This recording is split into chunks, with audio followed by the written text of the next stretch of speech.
是寻人 YouTuber 露露露。最近弹射世界非常热门，露露也沉迷了好几天。作为一个没有玩过日版的萌新，在新手什么也不懂的情况下，也请教了很多大佬。若你和露露一样，也是一个从未玩过日版，初来乍到台版的萌新，露露这边也会以相同的角度整理一些新手必知的观念和重点，让你游玩时少走歪路，并且在琳琅满目的角色和资源道具中，能够找到自己的队伍定位和未来的游玩搜集方向。影片开始前，若你还没有订阅露露的频道的话，可以先订阅一下哦。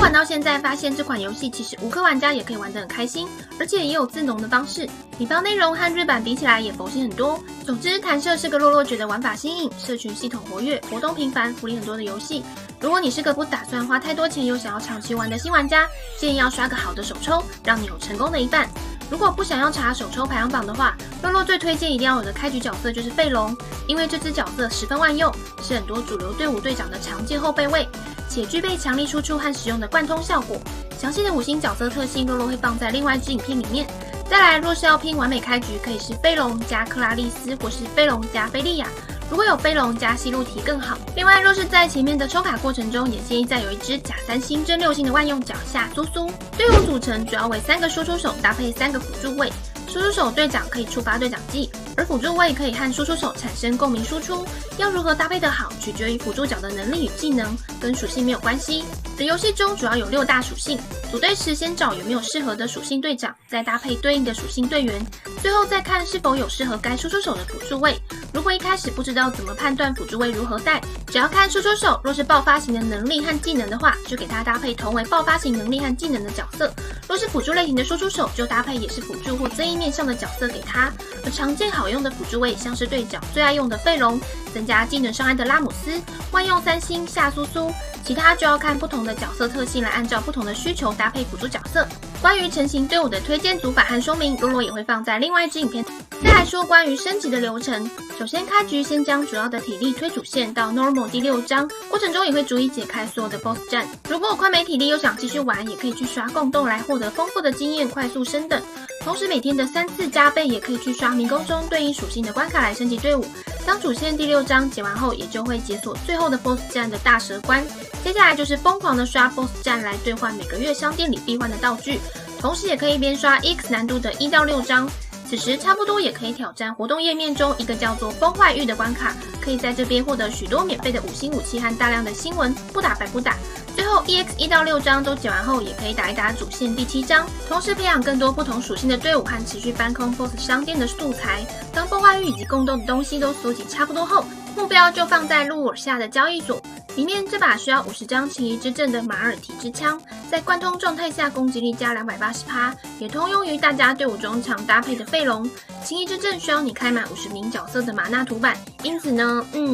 有得干了呢。前期选好一属的队伍后就主力培养，大约都培养到60等左右时，就能够应付 BOSS 战的高级难度了。也要记得开玛纳图板哦。而5星角色若没有突破上限的话，最高是到80级，满等上限是100级。当组队成员都练到大约80级左右时，就可以开始考虑培养第2属的队伍。这游戏最后每个属性都会练上一队，甚至每个角色都需要把玛纳图板开满拿情谊之阵，因此早晚也是要开始培养其他属的队员和角色，尤其是崩坏域的关卡后面难度较高，也需要准备不同属性的队伍来应战。弹射的追踪和铃铛是洛觉得新手一定要知道并且要好好运用的功能，尤其在打多人共斗的时候，只要你和房主是互相追踪的状态，那挑战 BOSS 的时候将不会消耗体力，而如果是和房主只有其中一方追踪的状态，则是体力减半。再来是 BOSS 战可以发起招募给没有追踪的玩家，当看到左上角的铃铛响起可以支援时，这时候即便你没有追踪房主，参加 BOSS 战也是不用消耗体力的。但若是房主要连续接着打第2场的话，若你没有在铃铛支援的那一场结束后和房主互相追踪的话，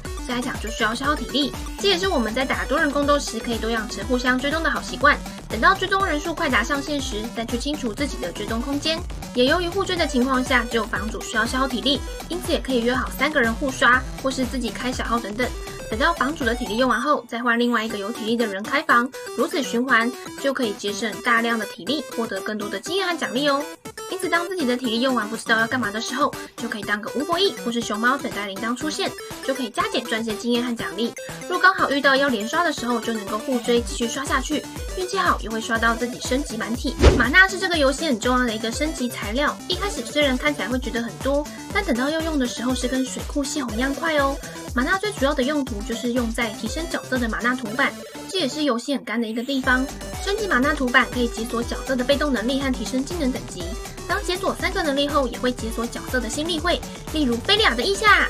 一开始主要先升级队长的玛纳图板为主，此外有余力的话，也要记得将辅助成员的使用技能解锁出来。同时因为玛纳很缺，所以新手在看到交易所有玛纳折扣的东西时，也要记得都不要买哦。再来是关于这游戏稀有的突破素材，每个星等都有专属的突破结晶，俗称破星。每个月我们可以在解锁多人共斗的 BOSS 战商店里面兑换。此外每个属性的高阶素材，像是鸿雁、大海、霹雳、汇丰、明友、天皇这类各属性的高阶素材，以及梦想文章，也都是后面要优先兑换的道具，稍后也会说明兑换的优先顺序。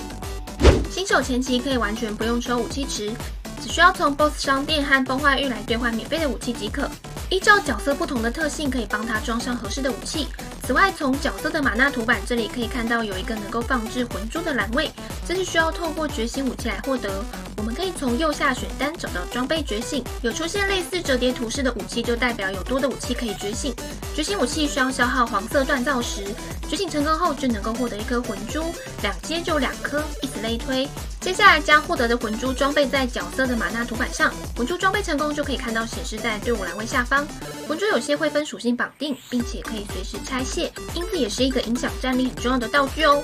每日会有3次的洞道迷宫和 BOSS 战，奖励加倍次数，可以按照自己的需求去打除了玛纳经验关以外的关卡。玛纳经验关只需要解完首次通关的星岛时即可，不需要特别刷。若每日3次加倍解完没事做，其余的体力可以先推主线，按照前面说的升级流程走，一边刷多人共斗关卡。由于多人共斗的 BOSS 商店是每个月1号更新，因此我们需要在1个月的时间内，尽可能的把所有的 BOSS 商店内有用的素材搬空。按照重要度的排序，分别是突破结晶大于梦想文章，大于高级素材，大于武器，大于普通素材等角色。其中武器的部分是兑换5星武器，每个商店兑换第一把5星武器都只要10枚金币。若是自己的队伍有需要，可以优先换，也会影响队伍强度。没有特别需要的武器，也可以等1号更新后，需要花费的金币会重置成10枚。4星武器的部分只推荐兑换大蛇 BOSS 商店的4星武器，其余不需要。因此每月必做的就是最好都能够将珍贵的突破结晶和文章优先换掉，再按照需求兑换需要的素材和角色。角色的部分通关成功开箱子有几率会掉。前期如果队伍还没成型或是打不过关卡的话，可以利用星岛石来抽角色。每日50星岛石一抽的是需要消耗有偿星岛石，因此不要随便抽来当签运哦。抽奖的目标可以往克拉丽丝、贝隆、卡利欧斯托罗、夏苏苏、拉姆斯、菲利亚、希洛提等等。剑鬼的部分也可以先用4星宗次郎替代，更甚至有可能比封剑可怜还强哦。其实很多5星角色也有下位的替代，先练下位角色也可以提前先累积情谊之阵的数量，因此也不会太吃亏。也不要被组队或毕业队伍的观念给绑架咯。下位角色的部分，洛洛可能就放在另外一支影片说明，这里不再赘述。总之有抽到以上的角色，或是拥有其中的多名角色，都能够让你在关卡上更顺畅。以上就是洛洛游玩到现在的心路历程和提供给新手们都能游玩的重点，后续也还会再制作弹射世界相关影片。若你也想要一起找朋友互刷蹭免费体力，欢迎从影片描述栏来加入洛洛的 Discord 群组，有任何问题可以在底下留言，洛洛都一一回复。觉得影片内容所以欢迎分享给更多人知道。若是想支持洛洛的频道内容，也可以点击加入按钮来成为洛班会员并成为真实帮众。最后喜欢洛洛的影片可以点击喜欢，给洛洛一个鼓励。每周一到晚上9点半更新影片，我是新人 YouTuber 洛洛，我们下次见喽。